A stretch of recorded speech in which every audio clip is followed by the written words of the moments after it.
میگی؟ این همین هر روزا میبینی که همین ترانسپورت آدم عصبانی میکنه. وقتی کار با دیر میبینی 5-10 دقیقه خیلی من نیم ساعت خیلی اینا رئیسای هم میفهمن و میکنن که همین عصبانی میشوی که دیر میبیاد ترانسپورت میبیاد همین آدم بسیار بعد بگه رفتن با هم خیلی عصبانی میشوی. بعد уже سحر با کی میبیای همین عصبانی همین دیگه میرود. Неправильное поведение людей عصبانی میکنه. چگونه مثلا مردم رفتار میکنن که شما را عصبانی میکنن؟ خنق نظرانه безответственно. Вот это عصبانی میکنه. این در کجا شما میکنید همین؟ Везде.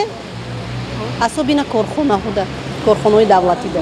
ما هم بیکاری ما بیکار هستیم به خاطر همین عصبانی میشید. ما خیلی بیکار که باشی در خانه که شینی کاروبار نباشه عصبانی میشی کنیش نه دیرون کم ترقم تیلی رو چید میکنه دولی مایدار همه اساسش برای این بیپولی فقط بیپولی عصبی میکنه آدم همه بیکاری بعضی وقت کار نیست بسیار جا کار نیست یه کار نیست با اون وقت عصبانی میشه میریم اون چی ما عصبی نمیکنه دیگر چیزا دم یگان تئاتر میشوه یگان چیزی که در کار نیست استودنت فوتبال میشوه داشتگیش در مایل نداشتگیش در میابیان مجبوری پول میگیرن اصلا استودنت هایی که دیگه جامعه دیگه خودشون پول ندارن خیلی کمتر میشه همین چیزا عصبی میکنه